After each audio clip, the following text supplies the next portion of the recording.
DRJ Kids.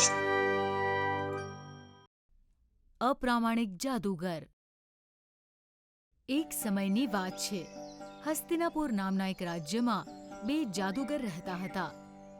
જાદુગર Karanvir અને જાદુગર વિજયવીર.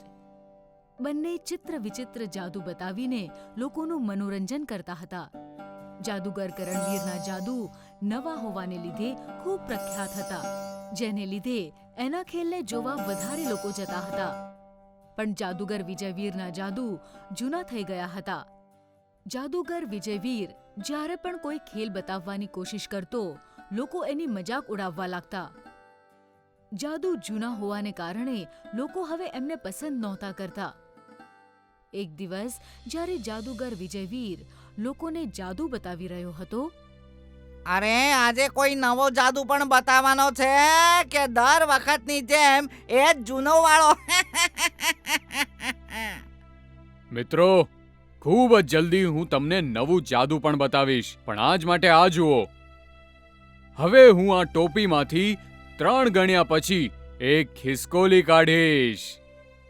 1 2 આબ્રાકાડાબ્રા. અરે ચાલો ભાઈ, આની પાસે તો કાંઈ નવું નથી, ચાલો. એટલામાં લોકોને પાછળથી જાદુગર કરણવીરનો અવાજ સંભળાય છે. અને આજે જાદુગર કરણવીર તમને હવામાં તરીને બતાવશે. અને એનો અવાજ સાંભળતા જ બધા જાદુગર કરણવીરનો જાદુ જોવા જતા રહે છે. અરે, જાદુગર કરણવીર આવી ગયો! ચાલો ચાલો ચાલો! અરે ક્યાં જઈ રહ્યા છો? ઊભા રહો, જુઓ, હું ફરીથી આને ગાયબ કરી દઈશ. અરે તમે... જાદુગર વિજયવીર નિરાશ થઈ જાય છે કે એમનો જાદુ કોઈ જોવા નથી માંગતું. એ જાદુગર કરણવીરનો ખેલ બગાડવા માટે વેશ બદલીને એનો ખેલ જોવા પહોંચી જાય છે. જાદુગર કરણવીર પોતાનો ખેલ દેખાડવાની શરૂઆત કરે છે.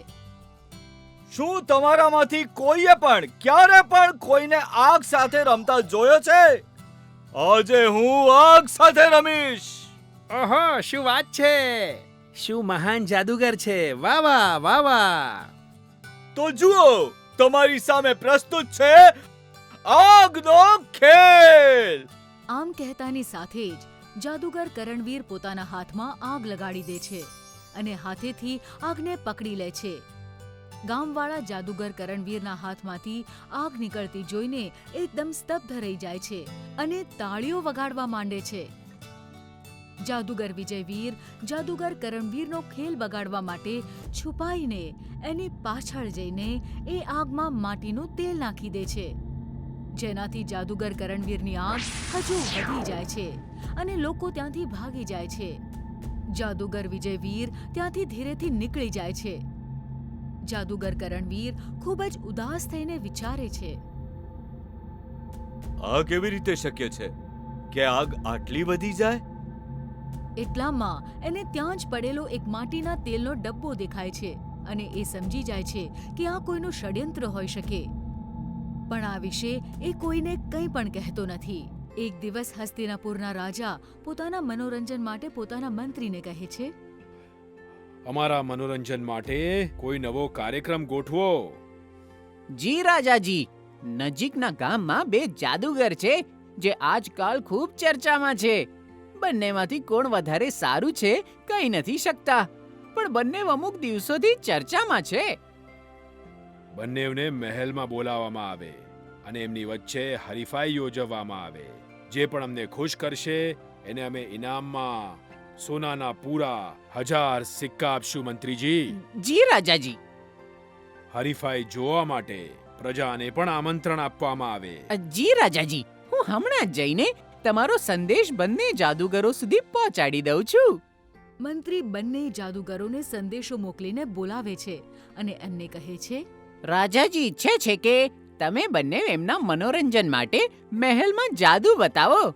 તમારી પાસે 1 અઠવાડિયાનો સમય છે તમારો સૌથી સારો જાદુ તૈયાર કરવા માટે. એના પછી તમારી વચ્ચે હરીફાઈ થશે અને તમારામાંથી જેણે પણ રાજાજીનું મન જીત્યું એને 1000 સોનાના સિક્કા ઇનામમાં આપવામાં આવશે. જી મંત્રીજી. જી મંત્રીજી. બંને પોતપોતાના જાદુની તૈયારી કરે છે. જાદુગર વિજયવીર છુપાઈ છુપાઈને જાદુગર કરણવીરના બધા નવા જાદુ જોઈ લે છે અને શીખી પણ લે છે. જાદુગર કરણવીરને આ વાતની ખબર હોવા છતાં કે જાદુગર વિજયવીર એના જાદુ જોઈ રહ્યો છે, કંઈ નથી કહેતો. બંનેને નક્કી કરેલા દિવસે મહેલમાં બોલાવવામાં આવે છે. હરીફાઈ શરૂ કરવામાં આવે.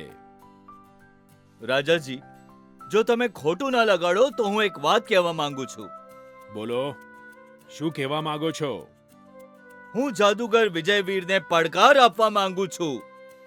હું જે જાદુ દેખાડું છું એ જ જાદુ જો એ દેખાડી શકે તો હું મારી જાતે જ પોતાની હાર કબૂલ કરી લઈશ. શું તમને આ પડકાર સ્વીકાર છે જાદુગર? હું સ્વીકારું છું. જાદુગર કરણવીર પોતાની ટોપીમાંથી બે સસલા કાઢે છે. હવે હું મારી ટોપીમાંથી બે સસલા કાઢીશ. જાદુગર વિજયવીર પણ પોતાની ટોપીમાંથી બે સસલા કાઢી બતાવે છે. હજૂર, હવે હું આપને મારી લાકડીની છડીને સાપમાં ફેરવીને બતાવું છું. જાદુગર વિજયવીર પણ પોતાની છડીને સાપમાં ફેરવીને બતાવે છે. હવે હું તમને હવામાં ઉડીને બતાવીશ. આ તો બહુ સહેલું છે. જાદુગર વિજયવીર પણ આમ કહીને હવામાં ઉડવા લાગે છે. બધા હરીફાઈનો ખૂબ આનંદ લઈ રહ્યા છે. પછી જાદુગર કરણવીર રાજાને કહે છે, હજૂર, આ મારો છેલ્લો જાદુ છે. જો આ પણ જાદુગર વિજયવીરે કરી બતાવ્યો તો હું મારી હાર પોતાની જાતે જ સ્વીકારી લઈશ. આ જાદુ કરતા જાદુગર વિજયવીરે પહેલા જાદુગર કરણવીરને ક્યારેય નહોતો જોયો. હવે હું પાણીથી ભરેલા બહુ મોટા કાચના બોક્સમાં પોતાને બંધ કરી લઈશ અને બોક્સમાં તાળું લાગેલું હોવા છતાં પણ હું એમાંથી તમારી સામે બહાર નીકળી જઈશ. આ સાંભળીને જાદુગર વિજયવીર છુપાઈને તાળું બદલીને ખુલવાવાળા તાળાની જગ્યાએ ન ખુલવાવાળું તાળું લગાડી દે છે, જેથી તાળું ખુલી ના શકે અને જાદુગર કરણવીર પાણીની બહાર નીકળી ના શકે. જાદુગર કરણવીરને આ વિશે પહેલાથી જ ખબર હોય છે અને એ તાળું ફરીથી બદલી દે છે અને બહાર નીકળી જાય છે. હવે જાદુગર વિજયવીરનો વારો આવે છે અને એ જેવો પાણીના બોક્સની અંદર જાય છે, ન ખોલવાવાળું તાળું એના જ બોક્સ પર લાગી જાય છે અને એ ખૂબ પ્રયત્નો કર્યા પછી પણ બહાર નીકળી નથી શકતો. ત્યારે જાદુગર કરણવીર પોતાની પાસેથી ચાવી કાઢીને એ તાળાને ખોલીને જાદુગર વિજયવીરને બહાર કાઢી લે છે. રાજા જાદુગર કરણવીરના જાદુ અને સમજદારીથી ખુશ થઈને એને સોનાના 1000 સિક્કા ઇનામમાં આપી દે છે. વાહ જાદુગર કરણવીર, વાહ, ખૂબ જ સરસ.